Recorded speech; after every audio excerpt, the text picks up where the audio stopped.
جی السلام علیکم ناظرین. ناظرین یہ الیکشنز کے جو رزلٹ آئے ہیں یہ سب آپ کے سامنے ہیں. بڑے ہی شیپش اسمائل کے ساتھ رزلٹس کو انہوں نے ایکسیپٹ کیا ہے. اچھا اس میں ایک عنصر جو ہے جو کافی لوگ اس کو اگنور کر رہے ہیں وہ یہ ہے کہ جی بڑی جناب مبارکباد دی جا رہی ہے اور رزلٹ جو ہے اس کو پازیٹیو کے طور پر لیا جا رہا ہے. لیکن اس میں ایک چیز کی طرف کوئی اشارہ نہیں کر رہا. اب ظاہری بات ہے ہر کام عمران ریاض خان نے تو نہیں کرنا, بہت سے اور لوگوں کو بھی ذمہ داری ہوتی ہے جو اس وقت مین اسٹریم کے میڈیا پہ بیٹھے ہیں, ان کی بھی ذمہ داری بنتی ہے, لیکن وہ اس وقت لڈو اور مٹھائی کھانے میں مصروف ہیں. کہنا یہ تھا کہ جب لہر جو ہے پی ٹی آئی کی آئی ہوئی تھی, جب ایک بہت بڑے ایک جسے ہم کہتے ہیں کہ ٹرانسفارمیشن سے گزر رہے تھے, تو اس وقت کیا آپ سمجھ سکتے ہیں کہ یہ 40 ہزار اپوزٹ جو پی ٹی ایم ہے, نون لیگ کہہ لیں اس کو, اس کے بھی ووٹ پڑ گئے؟ کیا آپ کی عقل مانتی ہے اس کو کہ 40,000 اس کے بھی ووٹ پڑ رہے ہیں؟ یعنی کہ یہ کیا بیانیہ چل رہا ہے کہ ایک طرف تو پی ٹی آئی کا ووٹر جو ہے وہ 70,000 لے رہا ہے. مثال کے طور پر میں ایک حلقے کی بات کروں, اگر میں 2 to 4 اگر میں لودھرا کی بات کروں تو وہاں سے وہ 70,000 پلس لے رہا ہے, اور جو کمپیٹنٹ ہے جو اس کے کمپیٹ کر رہا ہے وہ بھی جناب 50,000 لے رہا ہے, 50 پلس لے رہا ہے. یہ کیسا ہو گیا؟ اس کا مطلب ہے کہ پھر تو جناب وہ جو ایک ہم مینار پاکستان پہ جو رش دیکھ رہے تھے, جو ہم مزار قائد پہ رش دیکھ رہے تھے, ملتان کے جلسے میں رش دیکھ رہے تھے, یہ بالکل اس کے اگینسٹ جا رہا ہے. یعنی کہ اس کا مطلب یہ بڑا کمپیٹ ہو رہا ہے. جی نہیں, ایسا نہیں ہوا تھا. ووٹر جو ہے, زیادہ تر ووٹر جو ہے 80 پلس ووٹر جو ہے اس نے پی ٹی آئی کو سپورٹ کیا ہے. اس میں بہت سارا کردار جو ہے وہ کسی کو بھی آپ اسٹیبلشمنٹ کہہ لیں, اس کے اندر جناب آپ کی جو ضلعی جو بیوروکریسی ہوتی ہے اس نے بڑا رول ادا کیا ہے کہ جناب حد الوسع کوشش کی گئی. میں مانتا ہوں اس الیکشن سے پہلے کا جو الیکشن تھا اس میں نون لیگ کی ایک صحیح تھی. نون لیگ بڑے وزن کے ساتھ الیکشن لڑ رہی تھی, لیکن اس وقت معاملات کچھ اور ہو گئے ہیں. ابھی جو مہنگائی کی جو لہر آئی ہے, بڑے اس میں پلٹ گئے ہیں.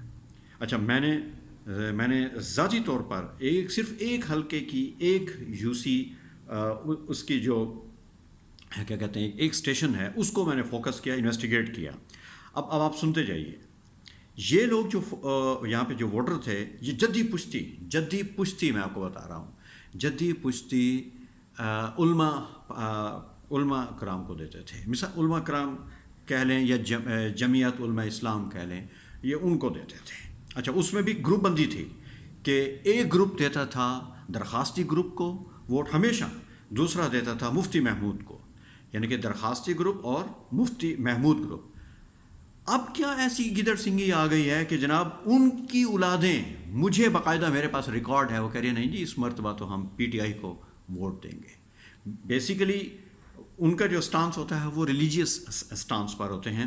ہاں یہ الگ بات تھی کہ وہ ان کے جو آگے نسل چل پڑی مفتی محمود کے بعد, فضل الرحمان جو ہے, یہ بیسیکلی جو ہے پرو نون لیگ تھے. یہ ان کو ڈیفینڈ کرتے تھے, نون لیگ والوں کو ڈیفینڈ کر دیتے تھے. لیکن وہ جو تھے وہ جو یا تو درخواستی گروپ کو دیتے تھے یا پھر مفتی محمود گروپ کو دیتے تھے ووٹ, انہوں نے اس دفعہ متفق کا فیصلہ کیا کہ جناب ہم ووٹ دیں گے تو اس دفعہ پی ٹی آئی کو. تو یہ ایک یعنی میرے پاس اس کے ڈاکومنٹڈ پروف ہے یہ اس کا. اچھا پھر الیکشن ہو گئے. اب آپ دیکھیے اس کو پرسو کرتے جائیے آپ. الیکشن ہو گئے, پھر میں نے پوچھا, میں نے کہا جناب کیا ہوا؟ ان کا نہیں جی یہ جو ہے یو سی جو ہے یہ 80 ووٹ سے ہار گئی ہے. میں نے کہا بھائی یہ کیسے ہوا؟ ان کا نہیں جی اس میں کوئی نظریہ شامل نہیں تھا. نہیں انہوں نے کہا جی کوئی اس میں نظریہ شامل نہیں تھا. ذاتی اور خاندانی چپکلش میں انہوں نے ضد بازی پر آ کر انہوں نے ووٹ جو ہے نون کو دیے، اور اس وجہ سے جو ہے وہاں پر جو ہے وہ 80 ووٹ جو ہے مخالفت میں پڑے، جو کہ 2-3 خاندانوں کے تھے. اس خاندانی چپکلش آ گئی تھی. اس میں نظریہ کا کوئی اس میں عنصر شامل نہیں ہے، اس میں باقی کسی چیز کی بات شامل نہیں ہے. وہ نظریات ایک سائڈ پہ، یہ خاندانی چپکلش آ گئی تھی. تو اوورآل تو وہ سیٹ ویسے بھی جیت گئے. یہ میں بات کر رہا ہوں 224 لودھرا میں جو عامر شاہ صاحب نے یہ سیٹ جیتی ہے. اب کیا ہر جگہ پر ذاتی چپکلش چل رہی تھی؟ یہ 20 ہزار، 25 30 ہزار پہ جو یہ ڈال رہے تھے، یہ بیسیکلی آپ کے اسٹیبلشمنٹ کا کمال تھا، اور بڑی زبردست آرگنائز طریقے سے آپ کی اسٹیبلشمنٹ نے یہ کام کیا. اور میں بہت پہلے ایک اخبار میں ان کا وہ بھی مینشن کر چکا ہوں، یہ آپ کے سامنے ہے. یہ آپ اگر یہ آپ کو دکھا سکے، جس میں یہ مینشن کیا جا رہا ہے اونچی ذات کے پاکستانی.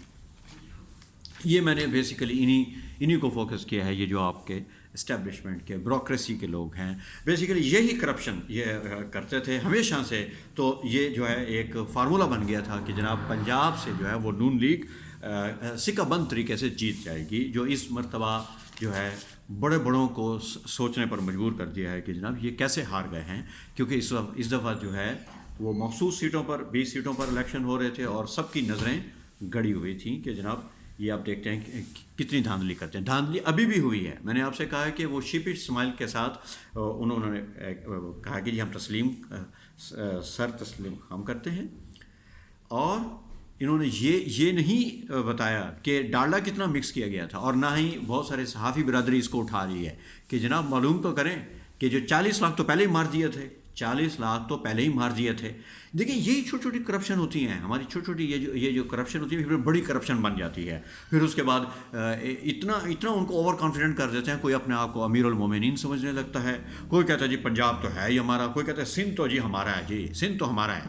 اور وہ وقت ان کا بھی وقت یاد کریں، وہ جو کراچی میں کہتے تھے کراچی ہمارے باپ کا ہے. وہ سنا ہے کہ آج کل وہ شخص وہاں ٹرک چلا رہا ہے، وہاں پہ کینیڈا کے کسی شہر میں سنا ہے کہ وہ وہاں پہ یہاں پہ لاشیں گرا کے تو وہاں پہ جناب سنا ہے کہ وہ ٹرک چلا رہا ہے. تو بہرحال یہ ایک پوائنٹ تھا جو میں نے آپ کے سامنے گوش گزار کرنا تھا. آپ اس بارے میں سوچئے گا کہ کیا وجہ ہوئی کہ اس کو انویسٹیگیٹ کیوں نہیں کرایا جا رہا، اور منوان تسلیم کر لیا گیا ہے.